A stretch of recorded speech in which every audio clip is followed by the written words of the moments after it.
So this is our second lecture on HIV. Today we are going to discuss the transmission of HIV virus.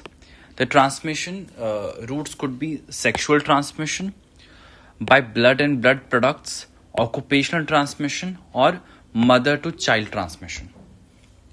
Going to the first one, the sexual transmission.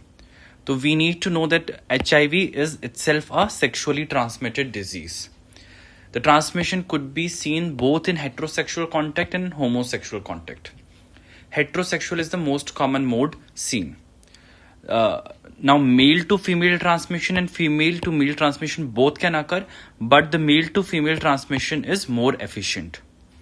Now, what are the cofactors which will affect the transmission? Is the presence of any other STDs, level of plasma viremia in the person, male circumcision, it decreases the risk of transmission. Then, use of oral contraceptive pills, it increases the risk. Why? Because drug-induced changes in the cervical mucosa occurs, which makes it more vulnerable. Then alcohol and illicit drug use increases the risk. So we need to remember male circumcision decreases the risk, while use of OCP increases the risk. If there is presence of any other STD, then it increases the risk. The plasma viremia viral load also affects the transmission. Now the second mode is transmission by blood and blood products. So if we talk about the blood products, there are few which are capable of transmitting and there are few which are not capable of transmitting. So what are those products which are capable of transmitting are whole blood, packed RBCs, platelets, WBCs, plasma concentrates.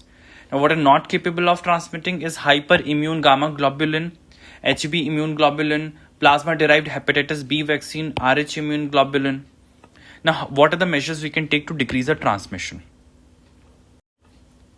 We need to screen all the blood for HIV nucleic acid, that means PCR, P24 antigen and also antibodies, anti-HIV antibodies. Then we can promote self-deferral of the donor on the basis of high-risk behavior. If there is HIV negative, then we can screen them for surrogate lab markers like hepatitis B, hepatitis C. Then we can do heat treatment of clotting factor concentrates. Okay. Then despite even with the best effort, the risk of transfusion related HIV cannot be eliminated. Why? Because we cannot detect HIV RNA for the first 1 to 2 weeks following the infection due to the low level of viral load, low viremia. We cannot detect HIV RNA even during the first 2 weeks, 1 to 2 weeks. That is why even with the best effort, the risk of transfusion related HIV cannot be eliminated. Next, it can also be transmitted via transplantation, organ transplantation. Then even through semen used in artificial insemination.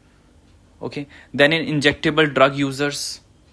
So these could be the mode of transmission via blood and blood products.